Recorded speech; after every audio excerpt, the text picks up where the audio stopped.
you don't lose anything. Okay.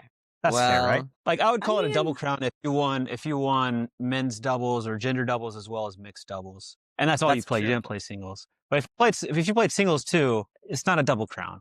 That's just, I mean, technically you have 2 golds, sure. But I like crown. Crown is you win everything that you play. You're not going to say I got a single crown for winning one event. Like, you know what I mean? Okay, that's true. We have to actually start the podcast though. I Welcome mean, this is, everyone. The Rob's rambling.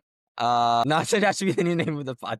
but I want to hear everybody's thoughts out there. Is a double crown a double crown? Well, one, should we even use double crown, or should it just be triple crown? Triple crown is obviously when you win all 3 events. Double crown is when you win 2 events. But my argument is that you can't have a double crown if you play 3 events and you lose one of them.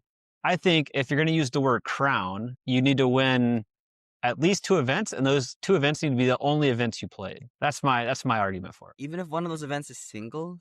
Yeah, of course. If we're going to use crown, you can't have lost. Kings and queens do not lose. That's a fair point. But then that sounds so much better than double medal. I don't know. I just don't want to say double medal. Too many syllables. Double gold sound fine. Double gold. It's not bad.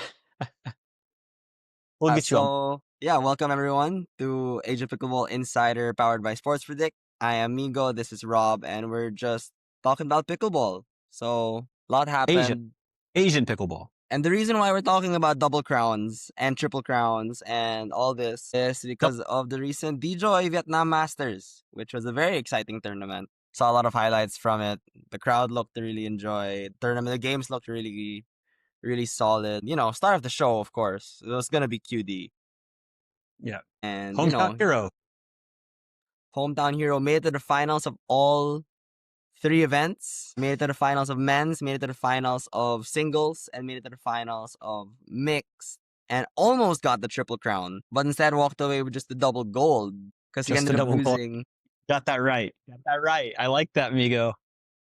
He ended up losing to his to Jack Monroe and Amanda Henry, No, Jack Monroe and Megan Fudge. Yeah. In the mixed in 5 games. 5 games. The battle. Yeah, Amanda's come a long way. Hendry. I remember playing with her a few years ago, and always played with her partner Jack Foster, and she was always a good lefty, like crafty, and it's been cool to see her develop because she doesn't have a tennis background or a racket sport background. I believe she was maybe field hockey. I don't want to get that wrong, but it was more of like a field hockey type. Let's call it field hockey. Sorry, Amanda, if I'm wrong. But she was very, very good at it in college and was obviously a great athlete. And it's been cool to see her develop and come from a non-racket sport to really be a one of the top players on the APP tour for sure. Yeah. And even though she did lose the mixed QD, she did ended up taking the women's doubles alongside Megan Fudge.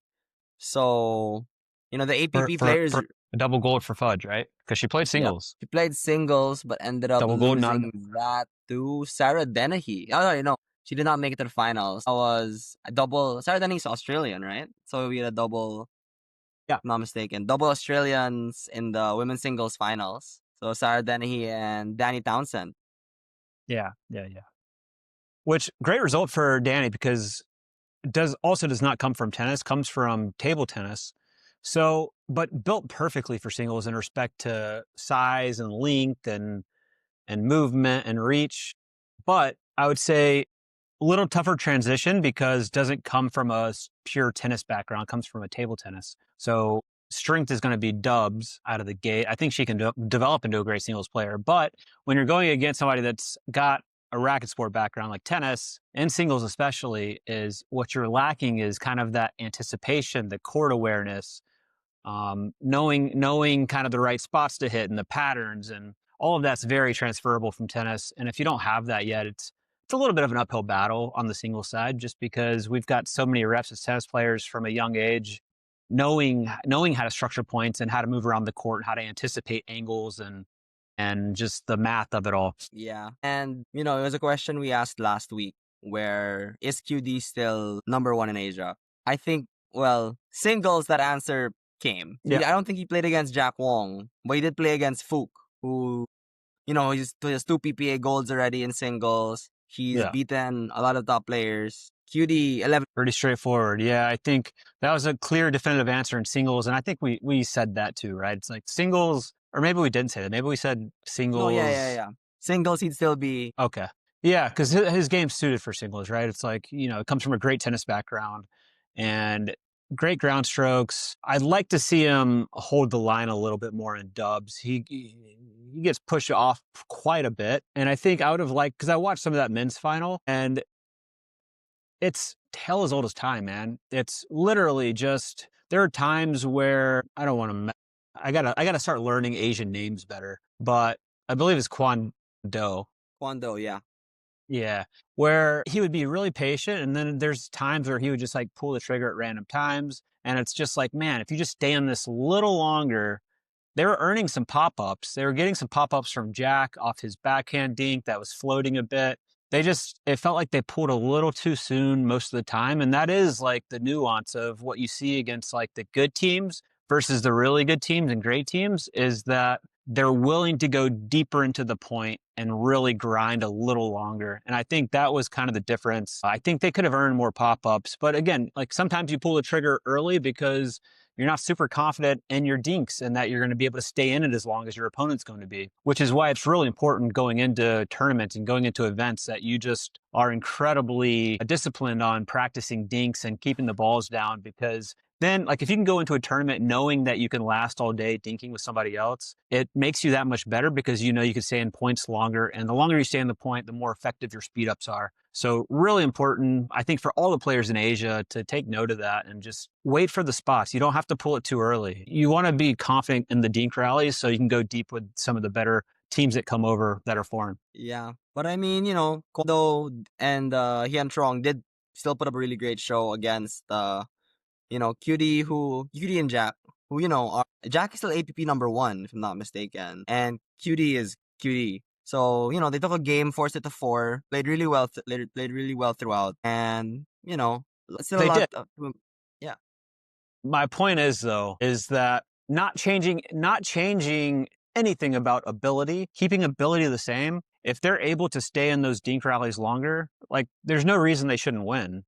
Their hands are the hands are good. They've got good attacks, good defense. They make a lot of balls. There's no reason they can't win that match if they change decision making and strategy a little bit.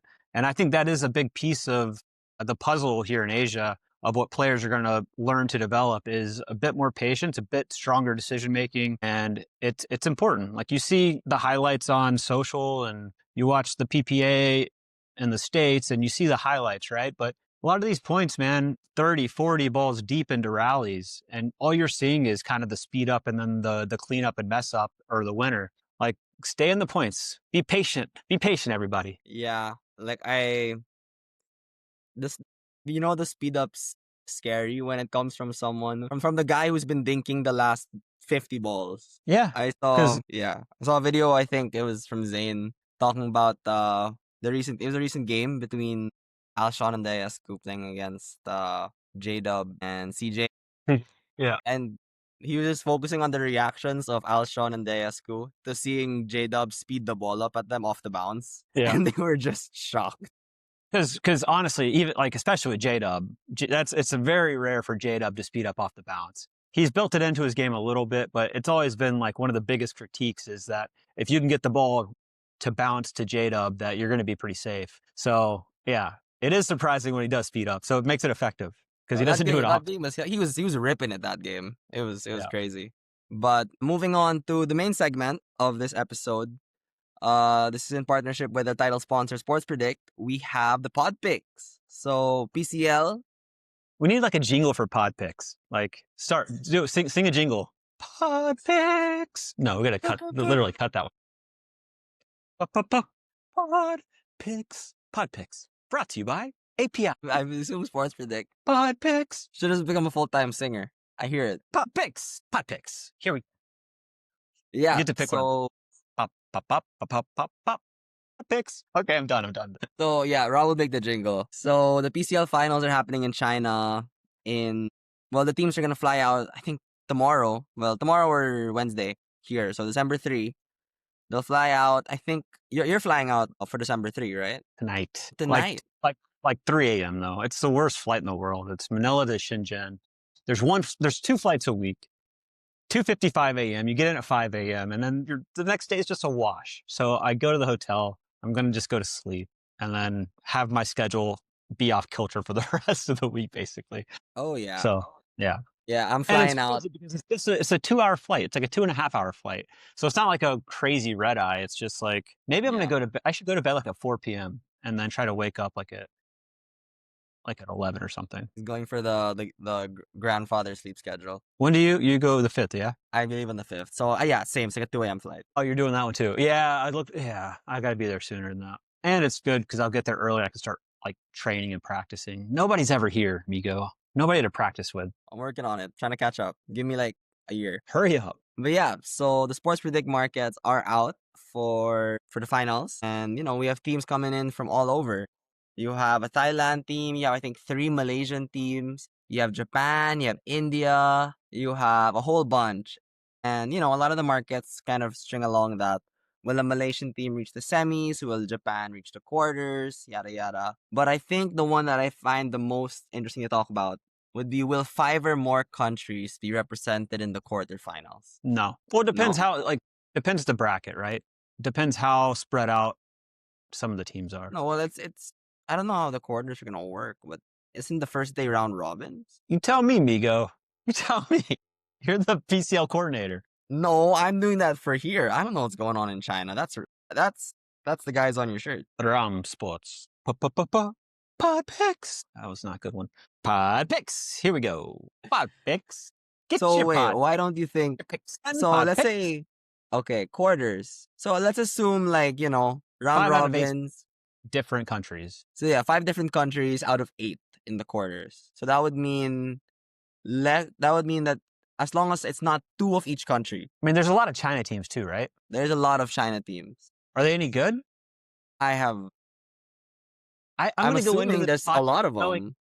I'm going to know nothing about these teams, Migo, but just like last time, what happened? What happened in the last pod picks prediction contest? What happened, Migo? I forgot. You How did it all won. shake out? What? You won. Oh, yes, correct. You got did. your crown. I did. Single crown. Your single crown. Yeah, I didn't win the money. That's unfortunate. I couldn't have. I would have given it to Tantan, so Tantan could have some more bamboo. He's a hungry guy. No, but so if I'm not mistaken, there's like 1 team from Japan, 2 from India, 3 from Malaysia, 2 Philippines. 100 Chinese teams. I think. What's your prediction for the 5 of 8? Yes? No? What did I put? I already answered, so my votes are locked in. I said yes. Okay. I think, okay, here's the prediction. So I think both Philippine teams are making it. Okay. I think that's I reasonable. think at least 1 Malaysian team is making it. Based on what? On the fact that there are 3. Okay, but are And they the any good or are tournament- they all terrible? I watched a bit. They look pretty solid, and the tournament looked Okay. like it was able to gather a lot of good players. Okay. It was a big event. They did the event really well. So shout out PCL Malaysia. And just to be clear, so we have group stage. How many? Does it just go straight to the quarters if you get to the group stage? So I think it's round robin. I don't know how they're doing it this year. If it's similar to last year, it's gonna be round robin for seeding. Then a certain number get eliminated. The lowest ranked from the round robin will get eliminated going into the next day, and then it probably, if I think it's round of 16, then quarters. So each team just has to win 1 to make it to quarters. Okay. All right. Okay. So as long Okay. as China doesn't take 3 slots, because I'm pretty think sure. it's- Yeah. It just matters where these teams get slotted, as long as they're not playing each other first round. Yeah. Indonesia. I don't know if the team that I'm thinking is going, but if they are, they're pretty good. So yeah, Indonesia, Malaysia, Philippines, China. We just need 1 more. India. Maybe Japan. How's Japan? Japan looked solid also, actually. See? I'm hoping Maybe Japan. to see a lot. I'm hoping to see a lot of What great I'm excited- countries represent. What I'm excited about is just getting to meet new players and from different countries that aren't they're not like that pro level, but they're right there and they probably want to be. And I think that's to me, that's the most exciting time of somebody's pickleball journey is where they're at that stage of, like good competition, especially amongst these teams in a team atmosphere, because a lot of people come from tennis and this was like having the team aspects really fun. And then like seeing like just me watching the talent, I like to kind of like identify who I think is going to be like have the chance to really make a jump to the next level. And I think my prediction is that I will see a handful of players that I think will have the potential to make that leap. I don't know if we have too many like younger players. I also like to I think a see lot. that. The Cool. Japan team looked really young. Malaysia too also, usually a lot of young players. So that should be exciting. Yeah, so I like that. If we can get some teenagers and really start building the pipeline, it's cool because it's like, you know, this could be a path for their career, for their life. You know, this is probably a lot of people's first time going to China too, and Shenzhen. So really cool to be there for somebody's like first experience, maybe in China, and it should just be like a really fun experience seeing everybody kind of come to one place. Yeah, Robert's gonna watch the games like this when they start thinking, Oh, that was take me the at ball PCL. out of the air. That was PCL Manila for me. I'm just sitting there, just like, guys, stop letting it bounce. Stop being 4 feet off the line. Just if you're watching this, if you're one of the 17 people watching this, this is just We're at unsol- 19. We're at 19 now. Don't forget. okay. Plus If one. you're one of the 19 people watching this, that just means Mio's dad, Toby's watching, and his mom probably haven't gotten Hobby to watch yet, but that's okay. If you're one of those people, hold the line, take dinks out of the air. You see, I think people, especially in Asia, are backing off the line because they see that happening some in the States. But if you watch and you're watching the best teams, they're taking a lot of balls out of the air. They're not giving you a big window. It looks like they're taking a lot of balls off the bounce because they're off the line, but actually the dinks are just that good at that level where they're getting the ball to bounce regardless, whether the person's on the line or backing off the line. So that's the margin difference of what I see here, where you're off the line, but a lot of these balls you could take out of the air and actually attack them. And that was the most glaring thing to me watching the PCL event here, is that if some of these players just hold the line and take some of the dinks out of the air, take one dink, two dink, three dinks out of the air, that fourth dink's going to be a very disguised speed up out of the air. You're giving your opponent a small window. You're putting pressure on them to hit low every time. Whereas then if you're off the line, I have room to breathe because I know even if I leave it a little high, you're probably going to let it bounce. So there's no pressure on me there. Take dinks out of the air, please. Okay, I'm done. That's my tip of the day. Yeah, can't agree more. I had learned that the hard way. But yeah, You give going me, back. especially if you back off the line, Migo, and I'm dinking with you, what am I going to do? I'm going to hit very hard roll dinks at you until you like are really going to pop one up. And then you're playing off your back foot. You're trying to pick up really aggressive dinks, which is hard. If somebody's rolling heavy dinks at you, the best way to neutralize that is just cut it off out of the air. Because if it's topspin, where does the ball go first? Up, right? So, and if you don't hit it perfectly and the ball's not coming down, it's going to be up a little bit. So take that thing out of the air. It'll be high enough. Okay, that's it. Done. Now I'm done. Maybe. We'll see. You're gonna talk about it more in China. Yes. So yeah, going back to the market. So final, I said yes on the will 5 or more countries made into the quarters. What's your final take on that, champ? I might not tell you because I don't want. Obviously, I've got a secret sauce and I've got some like internal knowledge that maybe it's not from me, but it's channeled through me, and I don't know if I want to share that with everybody. Time will tell, Migo. All right, we'll see you I on the think leaderboard then. See, we'll see. the top of the leaderboard. Yes, sir, you will. I'm currently on top while waiting for people to submit their answers. So you guys Yeah. should join in soon. Take us- Play.sportspredict.com. Dethrone It'll me. be fun. We'll link it in the show notes. Make sure your dad does it. Get your family doing it. Come on. I want to beat everybody.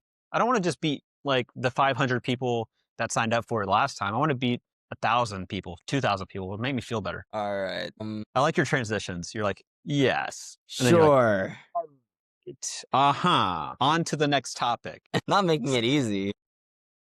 What are you talking about? This is very coherent. Saying you're This gonna is win. a perfect arc and narrative to this podcast episode, Migo. Yeah. What's those another are- one? those are The market? Those are what I'd say the interesting matchups. Okay. I mean, interesting markets. The other ones are like, will a team win a match 4-0 on day Yes. 1? Yes. Yeah, I agree. Will a team win after trailing 2 games in day 2? So will they win Mixed Dream Breaker after losing both gendered? I said No. no. I Okay. would say no too.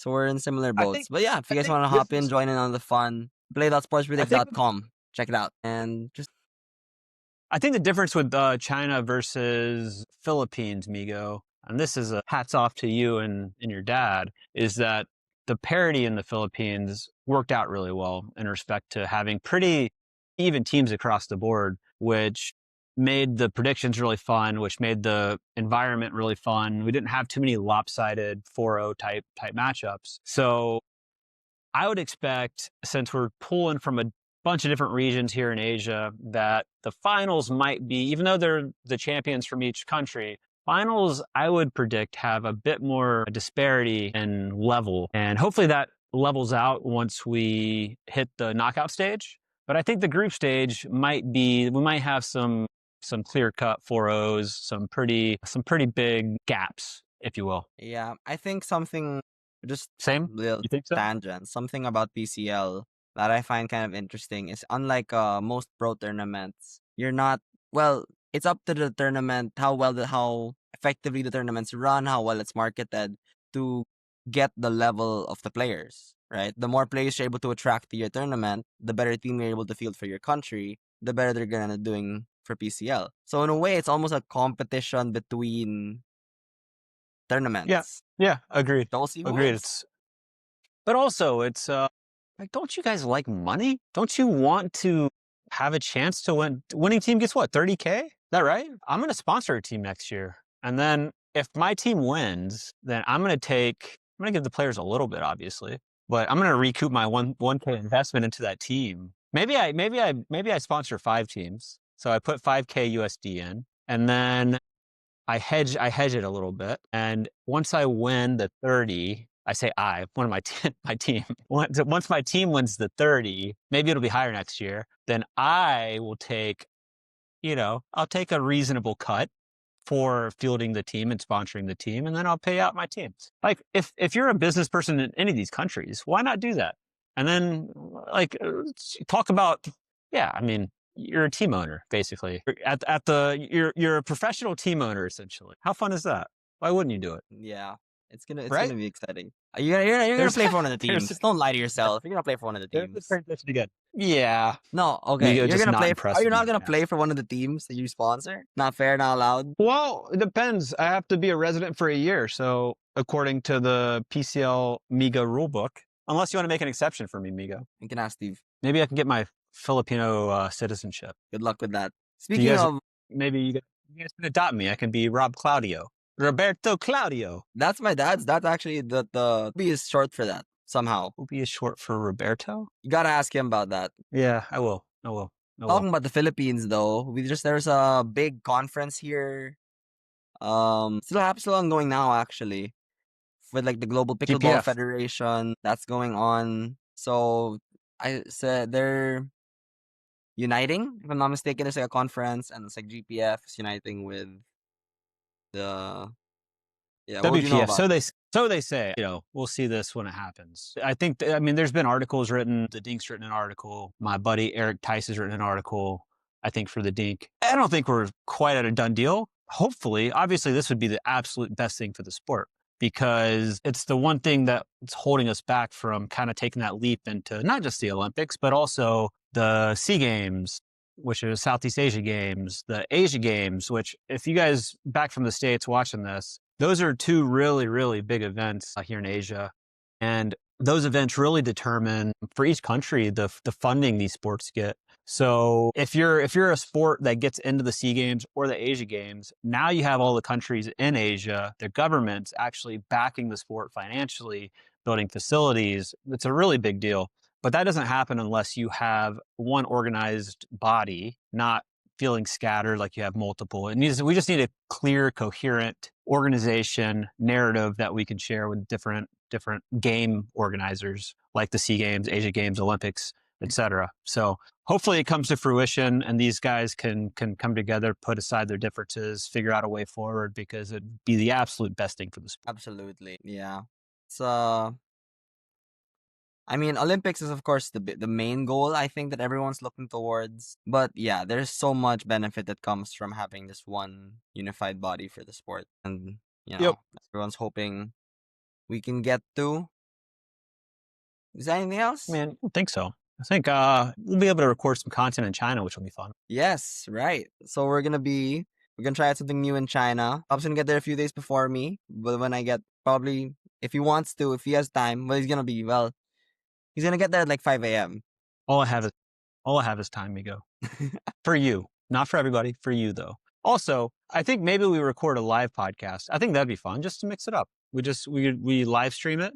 Maybe we Yeah. record on site from the facility. Maybe during a match, that'd be fun. And we can have a camera up that's showing that. And then like, I'm not going to do the production stuff, but we can have somebody for that. But let's do a live podcast. Sounds great. So you guys heard it first. Episode 13 of API. Or no, episode 14. Because this is 13. No. Okay. This Unlucky. is 12. Episode 13. That's the one next week. Is That's going to be a perfect. live podcast episode. So stay tuned for that. Unlucky 13. Probably going to be a disaster. So yeah, definitely watch. All the more reason for them to watch. Exactly. So that's it for today's episode. Thanks everyone for watching. This has been Asia Pickleball Insider, powered by Sports Predict. And thank you as well to Ram Sports. We will see you guys next week in China for PCL. At Ram Sports. Yes. Pot picks.